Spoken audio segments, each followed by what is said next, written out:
Hi, I'm Michael Wright. Like I told you all recently, I was gonna do a video, on my life story. That way, some people may can use it, some may cannot. But either way it go, we're gonna go ahead and get the show on the road, and we will go ahead and get this started. Let's see. So, Okay, Michael, describe your childhood growing up. my childhood growing up, I grew up in a single parent home. With my mother, father, he was locked up quite a bit here and there.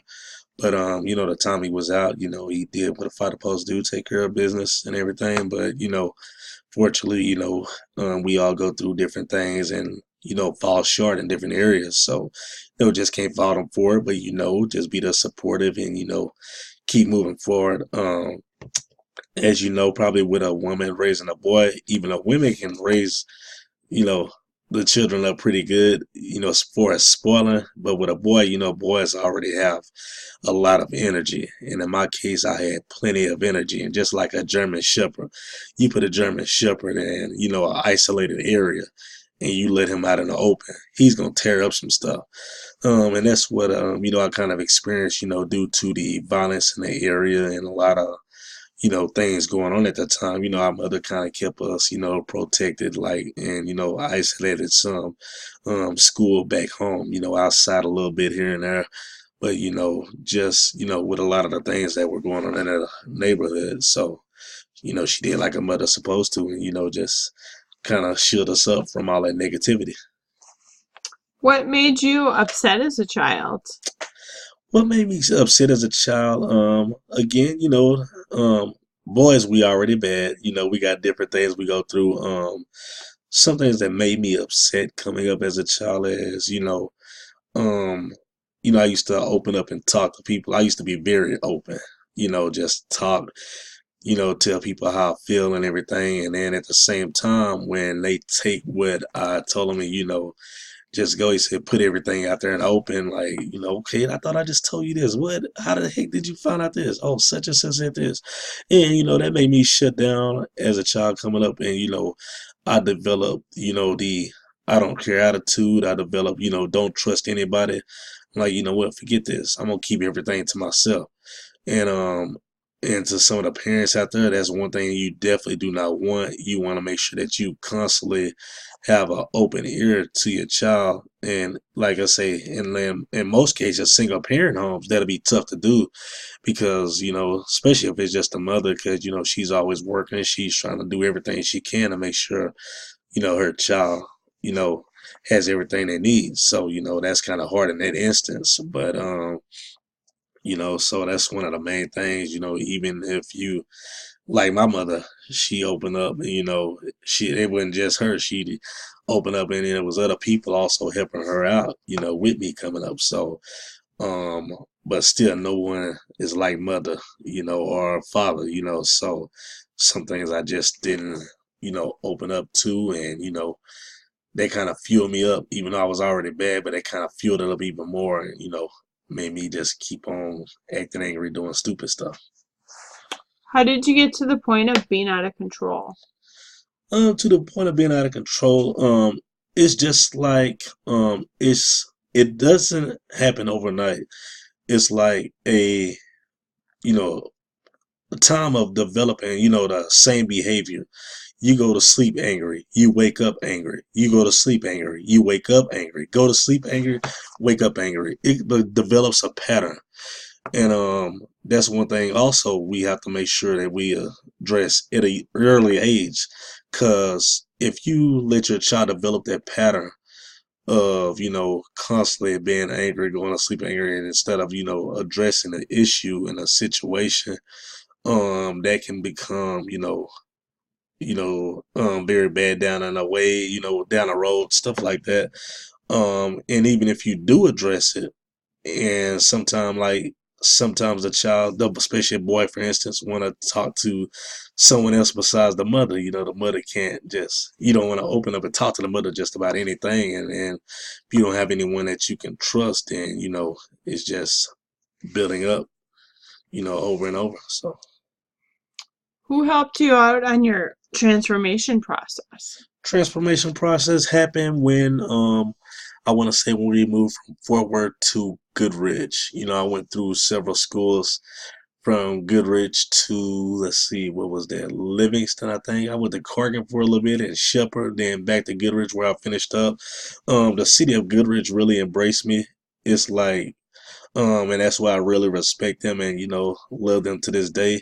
Instead of like a lot of the other schools, how they just get me in and be like, "Oh, this kid is bad. Oh no, forget that. We shipping him off to somebody else." They actually took the time to embrace and be like, "You know what? We supposed to work with you. Whatever it takes, we supposed to work with you." It went from bringing in different people, to talk with me to also just kind of get me in instead of suspending me. They'll get me in the office, talk to me, give me several chances from the office staff to the coaches, Lester King, who really took me on his wings. And I know with the saggy, baggy pants and all down low and everything, Coach King went playing at, he like, "Hey, Michael Wright, get them pants up. All right, you what? You had them pants down again? Come see me in my office." Hey, after that, I'm like, forget that. Hey, I got tired of all them pops all the time. Hey, so hey, I messed around and started, that's actually how I developed, for as the instead of the gangster style baggy pants and all this kind of stuff, to the shirt and tie, dressy, casual wearing, all of that happened in Goodrich. So, Goki's One Stop, even going to a convenience store, Brenda, Kendra, they all, just kind of talk with me if I'm doing something or hanging out with the wrong crowd. They'll talk to me. Teresa Wyatt, she put me in office, like, nickname Pee Wee. She put me in office. Pee Wee, you can't do this. To Nicole Wyatt, Ramona Raines, let's see, um, Craig Ruby, James Boyce, superintendent, all of them, give all of them props for, working with me all them years. So, what brought you to Minnesota? What brought me to Minnesota? Well, let's see. This is what happened. Yeah, I got married and came to Minnesota. And then, things just didn't, work out, so, gotta had to go separate ways, whatever here and there. But, got my little son here, so, definitely not gonna leave his little bad butts. So, try to stay, in and out, make sure I try to be there with him, much as possible. And, just try to be in my kid's life in general. So, since being in Minnesota, have you had any bad experiences here? Yes, I have had, some bad experiences, dealing with people in general, some that you think you can trust, and then at the same time, that goes back to when I was younger. Some people stab you in the back, and then you overreact on different things, and you find yourself in an uncompromising position, and you got different things going on. So, definitely experienced that. So that leads me back to the trust thing.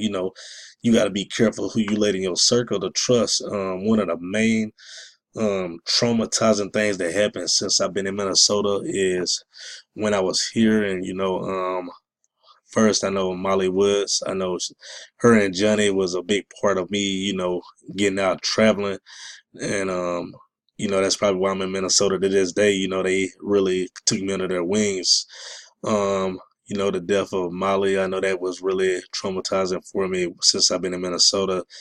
And on top of that, my cousin Monte, someone who, since I graduated from Goodrich and went in forward, we hung out on a sun up, sundown basis, and once he passed away, now that was, really, traumatizing. It's just like I was just stuck here in Minnesota, no way to, get down at that time, and, just going through all of this stuff, on my own, alone, that was like really like, traumatizing, just being on top of itself. And even to this day, can't even make the trip back to Forward without, even though try to smile and, kind of play things off, yeah, what's up, here and there. But at the same time, when he left, it was like a part of me that's gone to this day. It's, every time I see the Fort Worth sign, it's just like, dang, I wish my cousin was here, man, it's, just can't believe that he's gone. But shoot, it's just, I know we used to always talk about me playing basketball and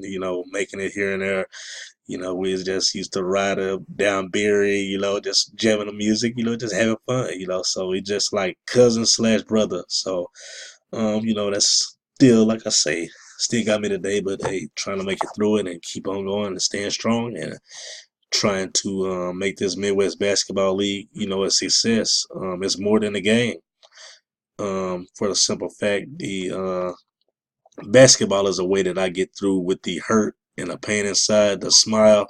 Sometimes I smile, even though on the inside everything is just tore apart, just going all over the place. But, everybody always see the smile, but at the same time, go through a lot. But, I just keep on moving forward, keep the smile, keep it going, try to just, maintain and just have fun at what I do. Driving basketball, that's how I deal with my stress. That's how I deal with my pain. So, if you could tell the younger generation anything about the experiences throughout your life, what would that be? I would tell them, get someone in your circle that you can trust.